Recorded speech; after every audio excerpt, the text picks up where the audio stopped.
Paolo کوئلو کے مشہور novel دی alchemist پر اس گہری بات چیت میں خوش آمدید۔ خوش آمدید۔ آج ہم اس کتاب کے 25ویں سالگرہ ایڈیشن کی روشنی میں بات کر رہے ہیں۔ میرا خیال ہے زیادہ تر لوگوں نے یہ کتاب پڑھی ہوگی۔ جی بالکل، یا کم از کم اس کا نام تو ضرور سنا ہوگا۔ اور اس کا ایک جملہ تو شاید سب نے ہی سنا ہو کہ جب تم کسی چیز کو سچے دل سے چاہتے ہو تو پوری کائنات اس کو حاصل کرنے میں تمہاری مدد کے لیے سازش کرتی ہے۔ ہاں، یہ بہت امید دلانے والا، بہت مشہور خیال ہے، اور شاید یہی وجہ ہے کہ یہ کتاب اتنی زیادہ مقبول ہوئی۔ بالکل، لیکن آج ہم اسی خیال کو تھوڑا سا یوں کہیں کہ خریدنا چاہتے ہیں۔ اچھا۔ کیونکہ اگر ہم کہانی کے مرکزی کردار سینٹیاگو کے سفر کو دیکھیں تو اسے تو لوٹا جاتا ہے، وہ تقریباً بھوک سے مرنے لگتا ہے، اسے مارا پیٹا جاتا ہے، اس کی جان بار بار خطرے میں پڑتی ہے۔ جی، اس کا سفر آسان تو بالکل نہیں ہے۔ تو پھر سوال یہ پیدا ہوتا ہے کہ کائنات کی یہ جو مدد ہے یا سازش، یہ آخر دکھتی کیسی ہے؟ کیا یہ واقعی مدد ہے یا آزمائشوں کا ایک نہ ختم ہونے والا سلسلہ؟ یہ بہت اہم سوال ہے، اور میرے خیال میں یہ اس کتاب کا سب سے بڑا تضاد بھی ہے اور شاید سب سے گہرا سبق بھی۔ اس بحث کو شروع کرنے کے لیے کتاب کا دیباچہ میرا خیال ہے بہترین جگہ ہے۔ نرگس کی کہانی والا؟ جی، نرگس کی مشہور یونانی کہانی کو کوئلو نے بالکل ہی الٹ دیا ہے۔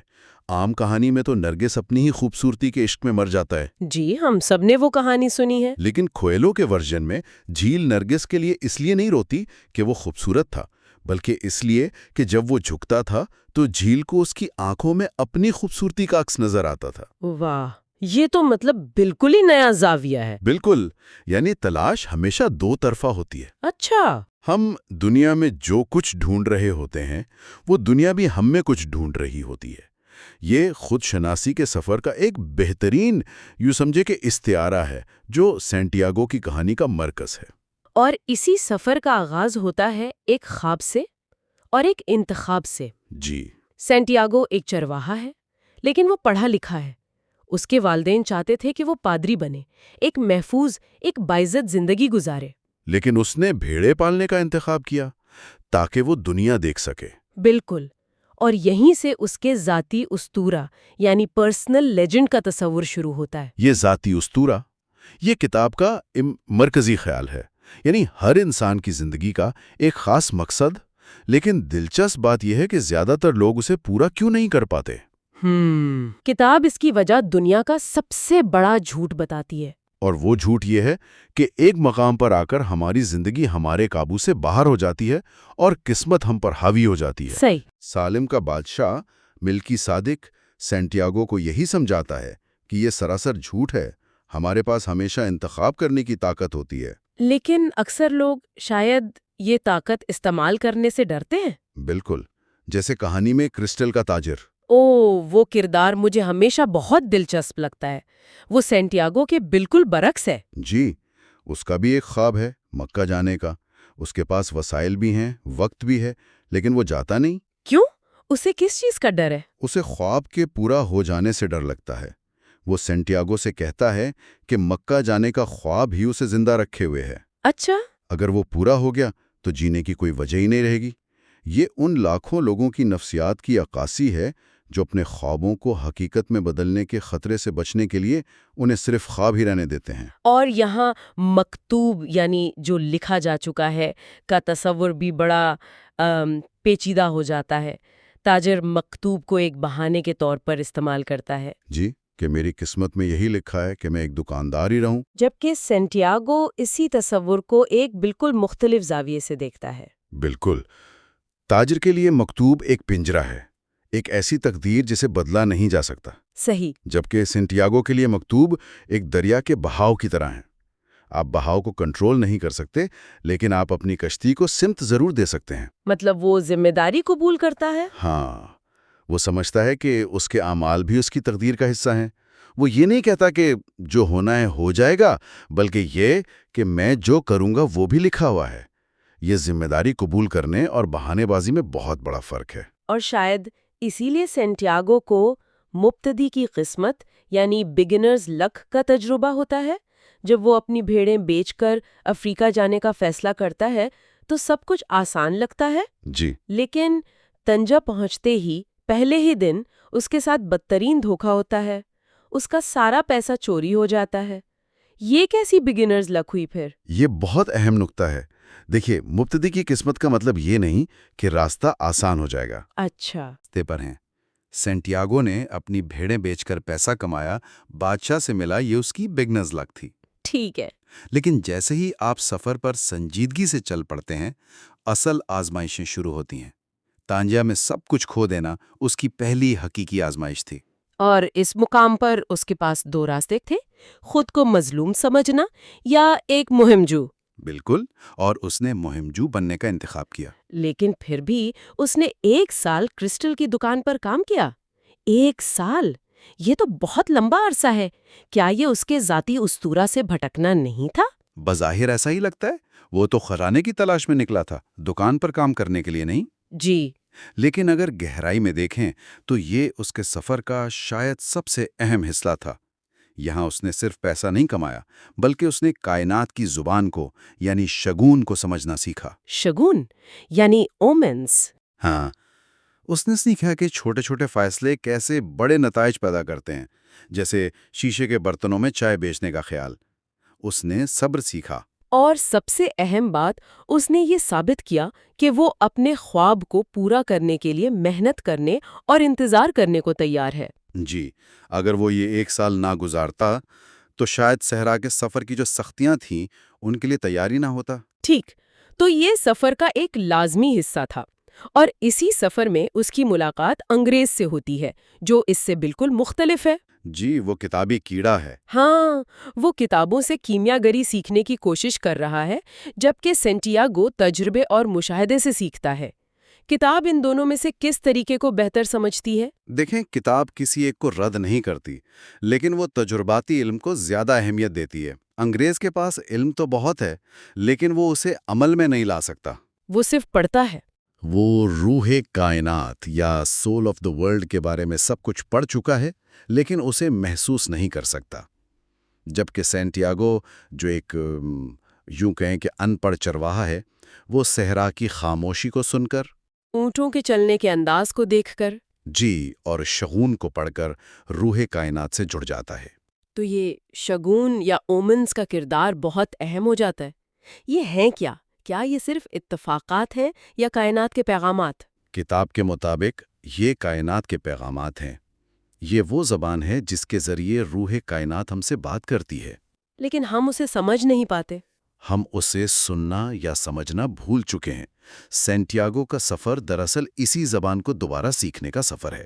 جیسے بازوں کی لڑائی کو دیکھ کر نخلستان پر حملے کی پیشین گوئی کرنا۔ بالکل، وہ کوئی جادو نہیں تھا، بلکہ اس نے فطرت کے ایک اشارے کو سمجھا تھا، ایک ایسے پیٹرن کو پہچانا تھا جو باقی لوگ نہیں دیکھ پائے تھے۔ اور اسی نخلستان میں اس کی ملاقات فاطمہ سے ہوتی ہے۔ یہاں کہانی ایک اور دلچسپ موڑ لیتی ہے۔ جی، محبت۔ اسے پہلی نظر میں محبت ہو جاتی ہے، اور ایک لمحے کے لیے وہ سوچتا ہے کہ شاید فاطمہ ہی اس کا خزانہ ہے۔ اسے اپنا سفر چھوڑ دینا چاہیے۔ یہ ذاتی اسطورہ کے تصور سے ٹکراتا ہے۔ ہاں، اور فاطمہ کا کردار اسی لیے اتنا اہم ہے کہ وہ اس تضاد کو حل کرتی ہے۔ وہ صحرا کی عورت ہے، وہ انتظار کرنا جانتی ہے۔ وہ سینٹیاگو کو روکتی نہیں۔ بالکل نہیں، بلکہ اسے اپنے خواب کو پورا کرنے کی ترغیب دیتی ہے۔ وہ کہتی ہے کہ سچی محبت کبھی کسی کو اس کے ذاتی اسطورہ سے نہیں روکتی، اور اگر روکے تو وہ سچی محبت نہیں ہے۔ یہ کتاب کا ایک بہت طاقتور پیغام ہے کہ محبت قربانی یا ملکیت کا نام نہیں، بلکہ ایک دوسرے کی ترقی اور آزادی کی حمایت کا نام ہے۔ یہ بات تو روایتی رومانوی کہانیوں سے بہت ہی مختلف ہے۔ عام طور پر کہانیوں میں محبت ہی منزل ہوتی ہے۔ جی، یہاں محبت سفر کا ایک حصہ ہے، ایک محرک ہے، منزل نہیں۔ صحیح۔ فاطمہ اسے یقین دلاتی ہے کہ وہ اس کا انتظار کرے گی، بالکل ویسے ہی جیسے صحرا اپنے نخلستانوں کا انتظار کرتا ہے۔ یہ اسے آگے بڑھنے کی طاقت دیتا ہے، اور پھر اس کی ملاقات ہوتی ہے اصل کیمیا گر سے۔ کیمیا گر کا کردار بہت پر اسرار ہے۔ وہ سینٹیاگو کو کیا سکھاتا ہے جو اسے پہلے سے معلوم نہیں تھا؟ دیکھیں، کیمیا گر اسے کوئی نیا علم نہیں دیتا، اچھا، بلکہ اسے وہ چیزیں یاد دلاتا ہے جو وہ پہلے سے جانتا ہے لیکن ان پر یقین کرنا بھول گیا ہے۔ وہ اسے اپنے دل کی سننے کا کہتا ہے۔ جہاں تمہارا دل ہوگا وہیں تمہارا خزانہ ہوگا۔ بالکل، اور وہ اسے خوف کا سامنا کرنا سکھاتا ہے۔ اس کا سب سے بڑا سبق یہ ہے کہ تکلیف کا خوف خود تکلیف سے بدتر ہوتا ہے۔ اور پھر کہانی اپنے عروج پر پہنچتی ہے جب وہ جنگجو قبیلے کے ہاتھوں پکڑے جاتے ہیں اور کیمیاگر دعویٰ کرتا ہے کہ سینٹیاگو خود کو ہوا میں بدل سکتا ہے۔ یہ حصہ بہت علامتی ہے۔ جی، بہت زیادہ۔ کیا اس کا مطلب یہ ہے کہ انسان واقعی کوئی مافوق الفطرت طاقتیں حاصل کر سکتا ہے؟ میرے خیال میں اسے لفظی طور پر نہیں دیکھنا چاہیے۔ یہ سینٹیاگو کے روحانی سفر کا عروج ہے۔ ٹھیک ہے۔ خود کو ہوا میں بدلنے کا مطلب ہے اپنی میں یا انا کو ختم کر کے کائنات کے ساتھ ایک ہو جانا۔ جب وہ صحرا، ہوا اور سورج سے بات کرتا ہے تو وہ دراصل اپنے وجود کے مختلف حصوں اور کائنات کے عناصر سے مکالمہ کر رہا ہوتا ہے۔ اور آخر میں جب وہ اس ہاتھ سے دعا کرتا ہے جس نے سب کچھ لکھا تو وہ مکمل طور پر سرنڈر کر دیتا ہے۔ وہ تسلیم کر لیتا ہے کہ وہ اکیلا کچھ نہیں ہے۔ بالکل، اور اسی لمحے جب اس کی انا ختم ہوتی ہے وہ کائنات کی طاقت کا حصہ بن جاتا ہے۔ یہ تبدیلی اندرونی ہے جسے کہانی میں ایک بیرونی معجزے کے طور پر دکھایا گیا ہے۔ یہ بہت گہری تشریح ہے۔ اس معجزے کے بعد تو لگتا ہے کہ اب سفر آسان ہو جائے گا، لیکن اہرام مصر پہنچ کر اس پر حملہ ہوتا ہے، اسے مارا پیٹا جاتا ہے، اس کا سونا بھی چھین لیا جاتا ہے۔ جی، یہ پھر وہی سوال پیدا کرتا ہے، کائنات کی سازش کہاں ہے؟ یہ تو سراسر ظلم لگتا ہے۔ اور یہی کہانی کا سب سے بڑا اور شاندار موڑ ہے۔ کیسے؟ اگر سینٹیاگو سیدھا آرام پہنچ جاتا اور اسے خزانہ مل جاتا تو یہ ایک عام سی بچوں کی کہانی ہوتی، لیکن اس پر حملہ ہونا اور سب کچھ لٹ جانا ضروری تھا۔ کیوں؟ کیونکہ خزانے کی اصل چابی اسے لٹیروں کے سردار سے ملنی تھی۔ جب وہ سردار اس کا مذاق اڑاتا ہے اور اسے اپنے خواب کے بارے میں بتاتا ہے۔ جی، کہ اسے بھی خواب آیا تھا کہ اسپین میں ایک پرانے گرجا گھر میں گولر کے درخت کے نیچے خزانہ دفن ہے، اور اسی لمحے سینٹیاگو کو احساس ہوتا ہے کہ خزانہ ہمیشہ اس کے گھر پر ہی تھا۔ لیکن اسے جاننے کے لیے اسے یہ پورا سفر طے کرنا پڑا تھا۔ اگر وہ افریقہ نہ آتا، کرسٹل کی دکان پر کام نہ کرتا، صحرا پار نہ کرتا، فاطمہ سے نہ ملتا، کیمیاگر سے نہ سیکھتا اور لٹیروں کے ہاتھوں پٹتا نہیں، تو وہ کبھی نہیں جان پاتا کہ خزانہ کہاں ہے۔ تو یہ سفر ہی اصل کیمیاگری تھی۔ بالکل، جس نے ایک عام چرواہے کو ایک ایسے شخص میں بدل دیا جو کائنات کی زبان سمجھتا تھا۔ تو پیغام یہ ہے کہ منزل اہم نہیں، سفر اہم ہے۔ لیکن یہ کہنا بہت آسان ہے۔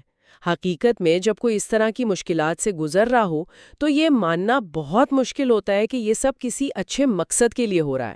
آپ نے بالکل درست کہا، اور کتاب اس حقیقت کو نظر انداز نہیں کرتی۔ سینٹیاگو کئی بار مایوس ہوتا ہے، وہ اپنے فیصلے پر پچھتاتا ہے، وہ واپس جانا چاہتا ہے، جی، لیکن ہر بار وہ خوف پر قابو پا کر اگلا قدم اٹھاتا ہے۔ کتاب یہ نہیں کہتی کہ سفر آسان ہوگا، بلکہ یہ کہتی ہے کہ یہ بامقصد ہوگا۔ پاولو کولیرو نے پیش لفظ میں اپنی زندگی کے بارے میں بھی لکھا ہے۔ ان کا مصنف بننے کا خواب بھی ناکامیوں سے بھرا تھا، لیکن انہوں نے ہمت نہیں ہاری۔ اور بالآخر دی الکیمسٹ نے انہیں دنیا بھر میں پہچان دی۔ جی، تو آخر میں سینٹیاگو اسپین واپس جاتا ہے اور اسے وہی خزانہ ملتا ہے، سونے اور جواہرات سے بھرا صندوق۔ کیا یہ صرف ایک مادی انعام ہے یا اس کا بھی کوئی علامتی مطلب ہے؟ میرے خیال میں یہ دونوں ہیں۔ مادی خزانہ اس بات کی علامت ہے کہ جب آپ روحانی طور پر امیر ہوتے ہیں تو کائنات آپ کو مادی طور پر بھی نوازتی ہے۔ اچھا۔ لیکن اصل خزانہ وہ علم، وہ حکمت اور وہ محبت تھی جو اس نے سفر میں حاصل کی۔ جب وہ آخر میں کہتا ہے میں آ رہا ہوں فاطمہ، تو ہمیں پتہ چلتا ہے کہ اب اس کا سفر مکمل ہو گیا ہے۔ اس نے اپنا ذاتی استورا بھی پا لیا اور محبت بھی۔ جی، دونوں۔ تو دی الکیمسٹ کی کہانی ہمیں سکھاتی ہے کہ ہمیں اپنے خوابوں کی پیروی کرنی چاہیے، کائنات کے اشاروں کو سمجھنا چاہیے اور خوف پر قابو پانا چاہیے۔ یہ بظاہر سادہ سبق ہیں، لیکن ان پر عمل کرنا شاید زندگی کا سب سے مشکل کام ہے۔ شاید اسی لیے یہ کتاب آج بھی اتنی متعلقہ ہے، کیونکہ ہر نسل کو، ہر انسان کو اپنی زندگی میں انہی سوالات کا سامنا کرنا پڑتا ہے۔ کیا میں محفوظ راستہ چنوں یا اپنے دل کی سنوں؟ کیا میں ناکامی کے خوف سے اپنے خواب ترک کر دوں؟ کیا مشکلات کا مطلب یہ ہے کہ میں غلط راستے پر ہوں یا یہ کہ میں مضبوط ہو رہی ہوں؟ جی، بالکل۔ تو یہ ہمیں ہمارے آج کے مرکزی سوال پر واپس لاتا ہے کتاب کہتی ہے کہ جب آپ کوئی چیز چاہتے ہیں تو پوری کائنات آپ کی مدد کے لیے سازش کرتی ہے۔ لیکن سینٹیاگو کو لوٹا گیا، مارا پیٹا گیا اور موت کے منہ میں دھکیل دیا گیا۔ تو یہ سوچنے کی بات ہے کہ کائنات کی یہ مدد اصل میں کیسی ہوتی ہے؟ کیا اس کا مطلب چیزوں کو آسان بنانا ہے یا ان امتحانات کو فراہم کرنا ہے جن سے گزر کر ہم اس قابل بنتے ہیں کہ اپنے خزانے کو پہچان سکیں اور اسے سنبھال سکیں؟